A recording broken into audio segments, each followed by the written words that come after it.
Hello everyone, आप सभी का स्वागत है मेरे यूट्यूब चैनल पे। आज मैं आपको किसान आंदोलन के बारे में सारी जानकारी दूंगा। पहला, किसान की चारों मांगें। बिजली कानून वापस लेने की मांग।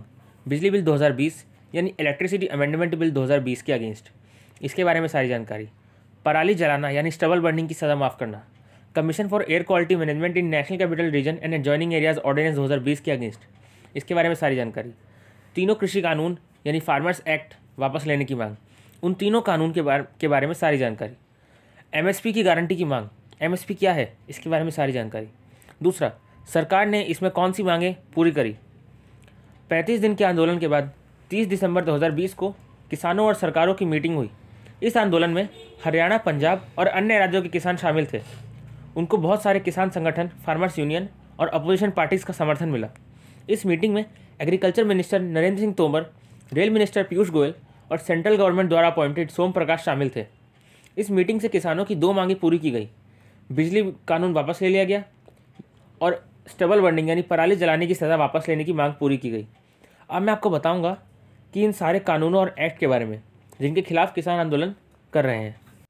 इलेक्ट्रिसिटी एक्ट 2003 को रिफॉर्म किया गया और इलेक्ट्रिसिटी अमेंडमेंट बिल 2020 को इंट्रोड्यूस किया गया। इलेक्ट्रिसिटी एक्ट 2003 के तहत पावर सेक्टर को इलेक्ट्रिसिटी की जनरेशन, ट्रांसमिशन, ट्रेडिंग और यूज़ की पावर दी गई। इलेक्ट्रिसिटी अमेंडमेंट बिल 2020 ने नेशनल सिलेक्शन कमेटी को यह जिम्मेदारी दी। पहले यह जिम्मेदारी स्टेट्स की थी। किसानों को बिजली कनेक्शन लेना पड़ता है ताकि खेतों में फसलों को पानी दे सके, क्योंकि हर साल अच्छी बारिश नहीं होती। जब बारिश अच्छी होती है तब किसानों को खेतों में बिजली से पानी देने की ज़रूरत नहीं पड़ती, तब भी बिजली का बिल भरना पड़ता है। कभी कभी फसल अच्छी नहीं होती तब बिजली का बिल भरना मुश्किल होता है। ऐसे में जिन किसानों पर कर्जा होता है उनको बिल भरने के लिए सब्सिडी दी जाती है। किसानों का यह कहना है कि इलेक्ट्रिसिटी की जिम्मेदारी स्टेट लेवल से नेशनल लेवल देने से परेशानी बढ़ सकती है, क्योंकि उनके पास पहले से ही बहुत रिस्पॉन्सिबिलिटी है। ऐसे में बिल भरने की परेशानी बढ़ सकती है। दूसरी मांग है पराली जलाने की सज़ा माफ़ करना। 28 अक्टूबर 2020 को commission for air quality management in national capital region and adjoining areas ordinance 2020 के यह अथॉरिटी एनसीआर और पास के एरियाज़ में एयर क्वालिटी के प्रॉब्लम्स को समझकर उनका सॉल्यूशन ढूंढते हैं। दिल्ली, हरियाणा, पंजाब, उत्तर प्रदेश और राजस्थान की गवर्नमेंट इसके लिए काम करती है। यह अथॉरिटी प्लान्स बनाती है, प्लांट्स लगाती है और पराली जलाने यानी स्टबल बर्निंग पे रोक लगाती है। इसकी सज़ा 5 साल की जेल या 1 करोड़ का फाइन या दोनों भी हो सकता है। इस पे भारतीय किसान यूनियन के प्रेसिडेंट ने कहा कि किसान पराली यानी स्टबल को कैसे मैनेज करेंगे। उनको इसके लिए कोई कंपनसेशन नहीं दिया जा रहा, उनको इसकी ज़रूरत पड़ेगी। और अगर पराली जला दी तो वह 1 करोड़ का फाइन कैसे दे पाएंगे। इन दो मांगों को एक्सेप्ट कर लिया गया। अब मैं आपको उन 3 कृषि कानून यानी फार्मर्स एक्ट के बारे में बताऊंगा। 3 एग्रीकल्चर बिल को इंट्रोड्यूस किया गया। 17 सितंबर 2020 को लोकसभा ने इन्हें पास किया और 20 सितंबर 2020 को राज्यसभा ने इन्हें पास किया। 27 सितंबर 2020 को हमारे प्रेसिडेंट रामनाथ कोविंद ने इन्हें अप्रूव कर दिया। अब मैं आपको बताऊंगा तीनों फार्मर एक्ट के बारे में। पहला, farmers produce trade and commerce production and facilitation act 2020। इस एक्ट के तहत ट्रेडिंग एरिया को बढ़ाया गया है। अब प्रोडक्ट्स के प्रोडक्शन, कलेक्शन और स्टोरेज लेवल पे भी ट्रेड हो सकता है। यह स्टेट के अंदर और आसपास के स्टेट्स में ट्रेडिंग को आसान और फास्ट बनाने के लिए इंट्रोड्यूस किया गया है। पहले मंडी या agriculture produce market committee APMC में फार्म प्रोडक्ट का ट्रेड होता था। इसमें 6 to 7% टैक्स लगता है, पर मंडी से बाहर बेचने और खरीदने में टैक्स नहीं लगेगा।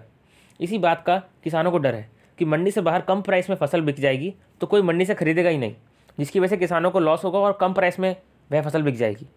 दूसरा, farmers empowerment and protection agreement on price assurance and farm services act 2020। इसके तहत फार्मर्स और बायर के बीच में एग्रीमेंट साइन होता है फार्म प्रोडक्ट बेचने और खरीदने का। यह एक्ट इस ट्रेड को लीगल प्रोसीजर प्रोवाइड करता है।